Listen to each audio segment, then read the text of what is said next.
Bonjour et bienvenue dans le programme Glorieuse Destinée. Je suis sûr que nous allons passer de bons moments ensemble. Nous allons parler aujourd'hui de la puissance de Dieu et des preuves que Dieu nous donne de sa puissance. D'ailleurs, j'ai voulu intituler mon sujet « La preuve miraculeuse ». J'ai l'impression que ce message vous intéresse déjà. Allez, nous prions, nous remettons ces moments entre les mains de Dieu. Notre bon Père Céleste, nous voulons te glorifier, te bénir pour ta présence parmi nous, dans ce studio, dans cette émission, mais aussi devant les écrans, chez tous ceux qui nous regardent. Nous te remercions pour la puissance de ton Saint-Esprit, pour le ministère de ta parole, pour les preuves que tu donnes de ta réalité, les preuves de ton royaume, les preuves de la manifestation concrète de ton royaume. Au nom de Jésus, enseigne-nous tes voies, communique-nous ta pensée, ton enseignement. Amen. Amen. Gloire au Seigneur. Je veux profiter aussi de cette émission pour vous faire connaître ce livre que j'ai intitulé « Sois guéri ». Sois guéri. C'est vraiment un livre d'encouragement avec des anecdotes, des scènes magnifiques qui se sont produites dans le cadre de nos campagnes où le Seigneur a confirmé sa parole par des guérisons, par des miracles. Il a dit, il nous a demandé de prêcher la bonne nouvelle et il a promis qu'il l'accompagnerait de signes, de miracles et de prodiges. Alors ne soyons pas surpris de ce que nous mettons en avant cette réalité. Le Seigneur a dit qu'il le ferait, nous y croyons et nous le voyons. Alors dans ce livre, je parle de la réalité de Jésus, des preuves miraculeuses, des manifestations de puissance, des signes, des miracles et des prodiges. Allez, je vous propose de marquer tout de suite une pause musicale, une pause célébration avec Elvis Nzangi qui chante Un plan merveilleux. Attention, ça va bouger, hein. On l'écoute et on se retrouve dans quelques instants.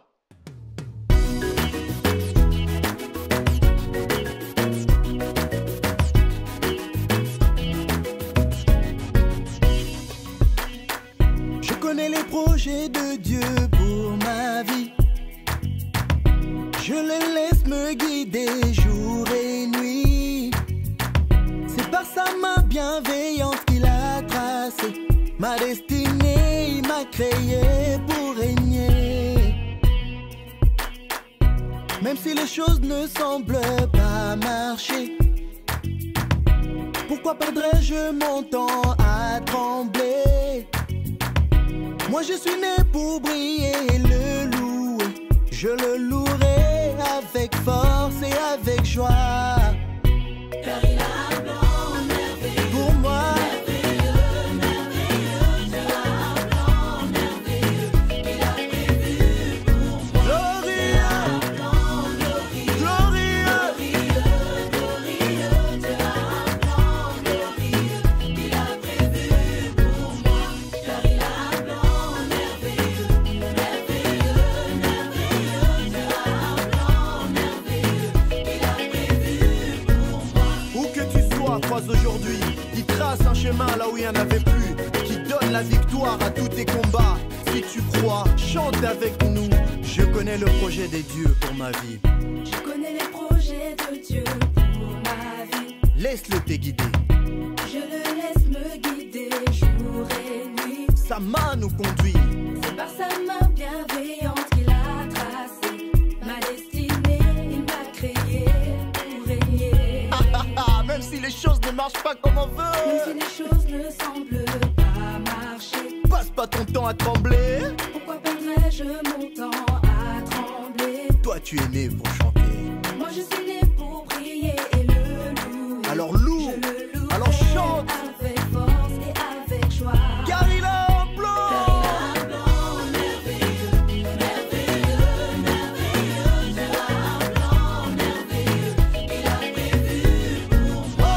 Tu as un plan glorieux, glorieux, glorieux. Tu as un plan glorieux qu'il a prévu pour moi. Merveilleux. Tu as un plan merveilleux, merveilleux, merveilleux. Tu as un plan merveilleux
son nom. car il a un plan merveilleux. Merveilleux, merveilleux, qu'il a prévu pour toi et moi. Glorieux, glorieux, il a prévu pour moi. La la la la la la la la.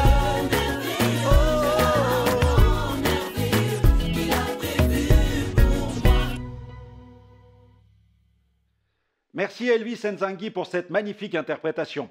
Alors, pas une minute à perdre, ouvrons la Bible et dirigeons-nous dans l'évangile de Luc au chapitre 13. Luc chapitre 13, nous allons lire à partir du verset 10, où il est écrit « Jésus enseignait dans une synagogue le jour du sabbat. Et voici, il y avait là une femme possédée d'un esprit qui la rendait infirme depuis 18 ans. Elle était courbée et ne pouvait pas du tout se redresser.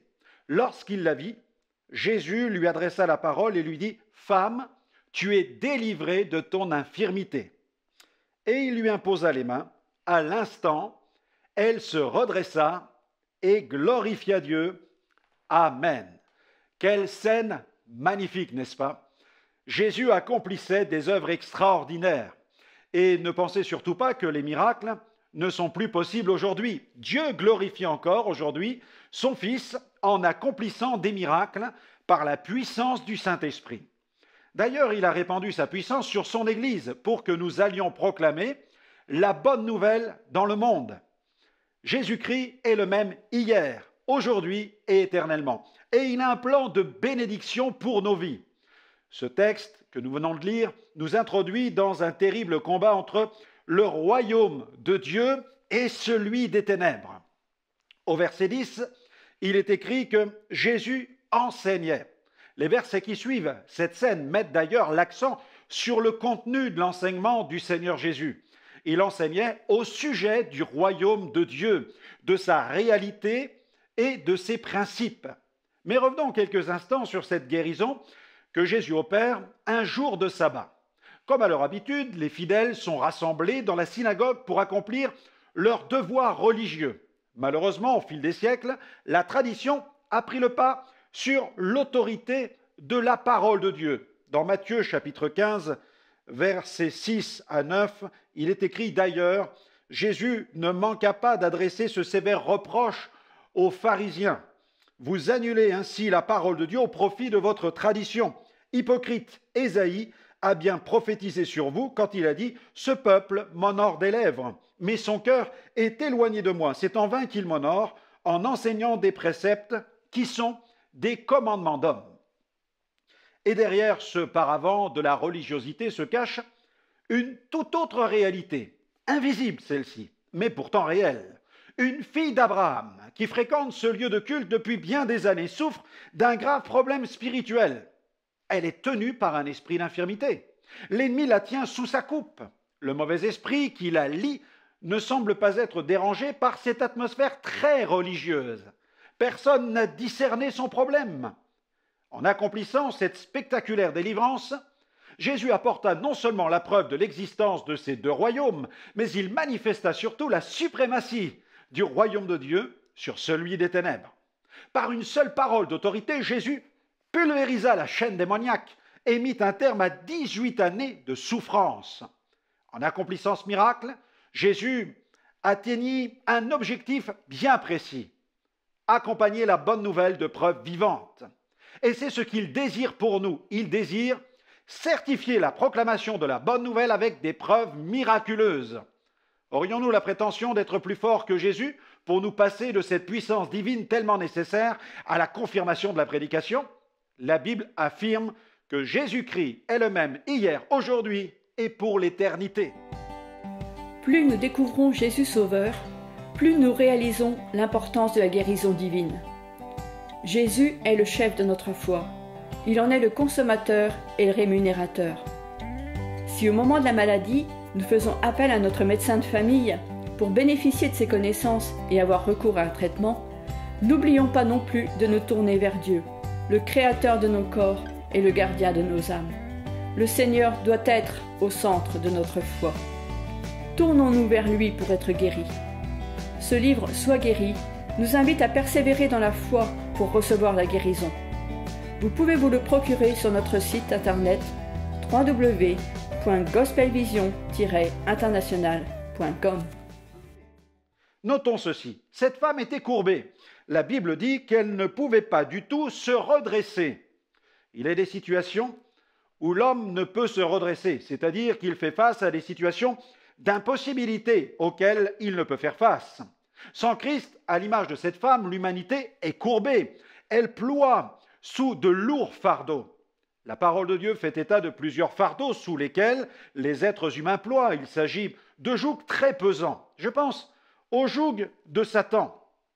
Dans sa première épître, l'apôtre Jean a écrit dans 1 Jean 5, verset 19, il dit « Le monde gît sous la puissance du malin ». Le monde physique dans lequel nous vivons subit l'influence des puissances de ténèbres qui évoluent dans le monde invisible. L'apôtre Paul évoque les autorités, les puissances, les dominations. Il parle même des principautés dans les lieux célestes. Animé de cette haine obsessionnelle, le malin mobilise ses hordes de démons contre l'homme qu'il a créé, qui a été créé à l'image de Dieu.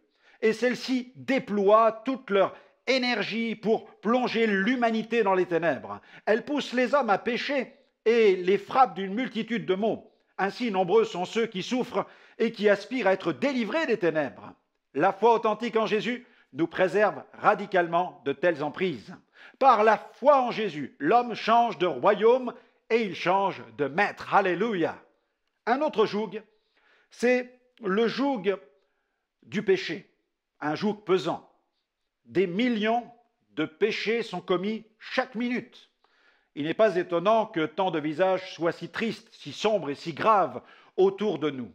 Lorsque le prophète Ésaïe a prophétisé au sujet de Jésus, il a déclaré dans Ésaïe 53, verset 12, « Il a porté les péchés de beaucoup d'hommes. » Seul Jésus, le Saint, l'agneau de Dieu, sans défaut et sans tache, pouvait se présenter devant le Père avec son propre sang pour accomplir la rédemption des péchés de l'humanité.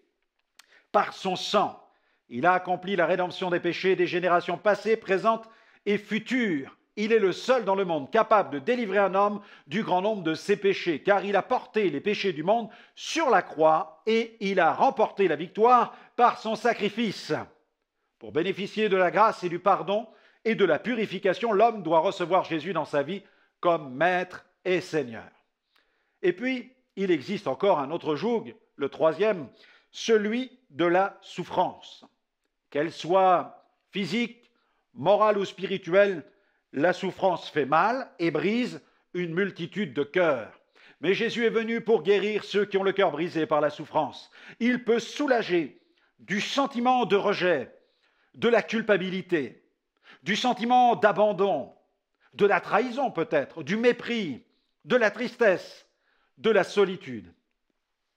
Il est écrit dans Matthieu 11, verset 28, c'est Jésus qui parle, il dit « Venez à moi, vous tous qui êtes fatigués et chargés, et je vous donnerai du repos. » Si l'être humain est courbé sous le joug de Satan, du péché ou de la souffrance, grâce à Jésus, il peut se redresser. Cette femme qui était dans la synagogue était courbée, mais la Bible dit qu'elle se redressa. Jésus donne des preuves miraculeuses. Au cours d'une campagne qui a eu lieu à Madagascar en 2003, une femme a été miraculeusement guérie par le Seigneur. Victime d'un grave accident de voiture, elle souffrait terriblement d'une déviation de la colonne vertébrale. Au moment de la prière pour les malades, le Seigneur a manifesté sa gloire en visitant plusieurs malades. Au moment de la prière, une femme réalisa que son corps était en train de se redresser. Bouleversée par ce qu'elle venait de vivre, elle a filé immédiatement à l'hôpital afin d'y faire des nouvelles radios. Elle voulait vérifier et obtenir une preuve de sa guérison. Elle est ici en photo, regardez. Le jour suivant, elle est revenue au stade et elle a rendu témoignage. Elle tenait ses radios dans la main. Elle était rayonnante de joie et glorifiait le Seigneur. Elle se redressa, c'est ce que nous lisons dans le texte, elle était courbée, mais elle se redressa. Le deuxième point important à considérer au sujet de la preuve miraculeuse qui nous est donnée dans ce récit, c'est que la femme courbée s'est redressée. Pourquoi s'est-elle redressée? Ou plutôt, grâce à quoi? Ce que nous pouvons dire à la lumière du récit biblique, c'est qu'elle s'est redressée grâce à sa rencontre avec Jésus. La Bible dit, lorsqu'il la vit, Jésus lui adressa la parole. Voilà le but principal de la venue de Jésus dans le monde. Il est venu pour nous adresser la parole. Bien plus encore, la Bible, la parole de Dieu, la Bible, la parole de Dieu dit que Jésus est la parole faite chair. Dieu a parlé au monde entier en envoyant son Fils sur la terre dans une chair semblable à la nôtre. Il a établi le contact avec le monde au travers de Jésus qui est venu pour nous réconcilier avec notre Père céleste. Jésus est venu rétablir la communion. Il est né comme un homme et il a marché et vécu parmi nous. Il est venu avec un corps de chair et des os et sa condition était semblable à la nôtre. En Jésus, Dieu a eu l'initiative de la réconciliation et de la communion avec les hommes. Par lui et avec lui, Dieu nous a adressé la parole. Jésus, la parole faite chair, prêchait la parole. Il communiquait des paroles, produisant la foi, et il proclamait des paroles pleines d'autorité. Cette femme s'est redressée grâce à l'une de ses paroles d'autorité. Il lui a dit, « Femme, tu es délivrée de ton infirmité. » Par sa parole, Jésus, la parole incarnée, établissait le contact avec le cœur des êtres humains, son but étant de toucher leur cœur, de toucher leur esprit. S'il est vrai que beaucoup étaient touchés dans leurs émotions, Jésus cherchait surtout à atteindre leur esprit, leur volonté. Ces paroles établissaient un point de contact pour le démarrage d'une vraie communion avec Dieu. Il désirait susciter la foi en communiquant la parole de Dieu. L'impossible devenait possible grâce à ces paroles inspirées. Des manifestations surnaturelles se produisaient. Il arrive qu'une maladie physique ait son origine dans une maladie de l'esprit. C'est pourquoi Jésus touchait et réveillait l'esprit des malades par ses paroles, qui produisaient la foi, et des malades saisissaient le miracle. La gloire de Dieu était manifestée, alors Dieu était glorifié. Avec l'imposition des mains, Jésus plaçait la personne malade devant la possibilité d'un miracle. Il bénissait. Jésus n'a pas systématiquement imposé les mains aux malades, car ce n'est surtout pas un rite ou un acte magique. Dans certains cas, Jésus l'a jugé nécessaire afin d'aider les malades dans leur démarche de foi. L'imposition des mains favorise une attitude de foi et d'attente de la part de celui qui souffre. L'action qui consiste à imposer les mains libère une forme de message de foi. Pour que l'imposition des mains soit efficace, elle a besoin de la foi de celui qui la reçoit. Elle signifie en fait le miracle peut commencer maintenant. Il peut avoir lieu maintenant. Elle est comme un feu vert pour la foi, comme la fiche introduite dans la prise électrique ou comme la clé de contact qui, lorsqu'elle est tournée, permet le démarrage du moteur. La position des mains, c'est une expression de la foi en action. Mais Dieu demeure souverain. On ne le commande pas, on lui demande simplement avec foi et respect. L'imposition des mains est aussi un acte d'identification et de compassion à l'égard de celui qui souffre. Jésus s'est adressé à la femme courbée. Ensuite, il lui a imposé les mains. L'annonce de la parole elle a précédé l'imposition des mains de Jésus. Il l'a rappelé à ses disciples lorsqu'il les a envoyés annoncer la bonne nouvelle d'ailleurs. Il leur a dit, allez par tout le monde, prêchez la bonne nouvelle à toute la création. Premièrement, prêchez la bonne nouvelle. Ensuite, deuxièmement, ils imposeront les mains aux malades et les malades seront guéris. Par sa parole, Jésus fortifiait l'intérieur de la personne. Par l'imposition des mains, il touchait l'extérieur de la personne. Alors que des souffrances morales provoquent des souffrances physiques entraînent des souffrances morales. Nous sommes un entrelacement de corps, d'âme et d'esprit. Jésus toucha l'esprit de cette femme infirme et il lui imposa les mains. Dieu prend soin de la personne entièrement. Et puis, donc elle était courbée, elle se redressa, troisième point, elle glorifia Dieu. La femme était courbée. Par la parole de Jésus et l'imposition des mains, elle s'est redressée. Ensuite, elle a glorifié Dieu. Le but ultime d'un miracle est de donner gloire à Dieu. Ne craignons pas de donner gloire à Dieu en mentionnant ses hauts faits. Les textes bibliques nous invitent à déclarer publiquement les choses glorieuses que Dieu fait. Malheureusement, beaucoup craignent de donner gloire à Dieu par timidité, par crainte ou par peur du regard des autres. L'apôtre Paul n'hésitait pas à donner gloire à Dieu pour ses œuvres glorieuses. Dans Actes 21, verset 19, Et le texte dit, après les avoir salués, il raconta en détail ce que Dieu avait fait au milieu des païens pour son ministère. Par son ministère, pardon. Il a raconté en détail. Dans Romains 15, verset 18, il dit dans cette lettre, « Car je n'oserais mentionner aucune chose que Christ n'ait pas faite par moi pour amener les païens à l'obéissance par la parole et par les actes. » Pas de fausse humilité chez Paul. La Bible nous commande de faire connaître ce que Dieu fait. Le psaume 77, verset 12 nous dit « Je parlerai de toutes tes œuvres, je raconterai tes hauts faits. » Alléluia. À cause de ce miracle accompli dans la synagogue, Jésus a été accusé de rompre le sabbat. Vous imaginez cela? Quel obscurantisme! Les chefs religieux étaient incapables de voir la main souveraine de Dieu dans de telles manifestations. Par sa venue, Jésus a rendu au sabbat tout son sens, toute sa réalité. Jésus est notre sabbat. Il est notre vrai repos. Nous pouvons lui donner gloire chaque jour de notre vie et publier ses œuvres et ses hauts faits quotidiennement. Il est notre sabbat quotidien. Savez-vous que chaque jour de la semaine, les Juifs pieux adressent à Dieu 13 prières de requête, et cela dès le chant du coq? Mais le jour du sabbat, ce sont des louanges dont la portée est un immense jaillissement de vie. Et l'une d'entre elles, l'une de ces louanges est « Béni sois-tu, Seigneur notre Dieu, Roi de l'univers, qui redresse les courbés. » Le jour où Jésus a guéri cette femme dans la synagogue, chacun avait cité certainement ces paroles. Mais la réalité de cette prière a été manifestée en Jésus. Jésus est venu accomplir la loi, lui donner toute sa puissance. Il est la réalité. Il a réalisé cette promesse dans la vie de cette femme infirme que Satan tenait liée depuis si longtemps. Sa parole est une parole vivante. Elle produit des preuves vivantes et miraculeuses. C'est ce sabbat que Dieu veut pour tous les êtres humains. Une délivrance totale des jougs pesants et un vrai repos intérieur. Dieu désire être glorifié avec des vies transformées par le nom de Jésus-Christ. Alléluia. Pour vivre le sabbat authentique, il est impératif de se repentir et de recevoir Jésus dans sa vie comme Sauveur et Seigneur. Souvent, la parole de Dieu appelle à un retour à Dieu, à la repentance. 26 fois dans le Nouveau Testament, nous rencontrons le mot repentance et 34 fois le verbe se repentir.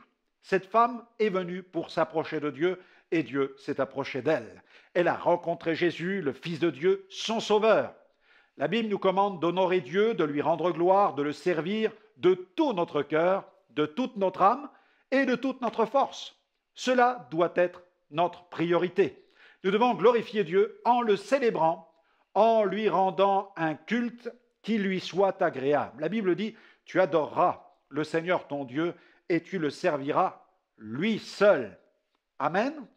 Amen. Eh bien voilà, notre émission se termine. J'espère qu'elle vous aura fait du bien et qu'elle aura stimulé votre foi, mais aussi qu'elle vous aura encouragé à entrer toujours plus dans cette merveilleuse destinée que Dieu a préparée pour vous. N'hésitez pas à nous retrouver sur notre site web www.gospelvision-international.com. Vous pourrez y retrouver de nombreuses émissions en replay. Je suis sûr qu'elles vous feront du bien.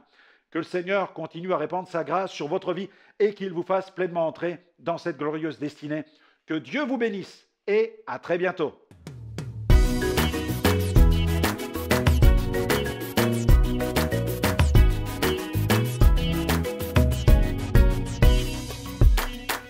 Je connais les projets de Dieu pour ma vie. Je le laisse me guider jour et nuit. C'est par sa main bienveillante qu'il a tracé ma destinée. Il m'a créé pour régner. Même si les choses ne semblent pas marcher, pourquoi perdrais-je mon temps à trembler? Moi je suis né pour briller et le louer. Je le louerai avec force et avec joie. Car il a un plan merveilleux. Pour moi, Merveilleux, merveilleux, Dieu a un plan merveilleux qu'il a prévu pour moi. glorieux, Un plan glorieux, glorieux. glorieux, Dieu a un plan glorieux qu'il a prévu pour moi. Car il a un plan merveilleux, merveilleux, merveilleux,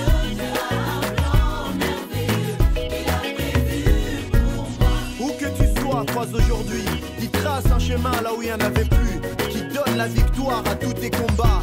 Si tu crois, chante avec nous. Je connais le projet des dieux pour ma vie. Je connais les projets de Dieu pour ma vie. Laisse-le te guider. Je le laisse me guider jour et nuit. Sa main nous conduit. C'est par sa main bienveillante qu'il a tracé ma destinée. Il m'a créé pour régner. Même si les choses ne marchent pas comme on Même si veut, les choses ne semblent pas marcher, passe pas ton temps à trembler.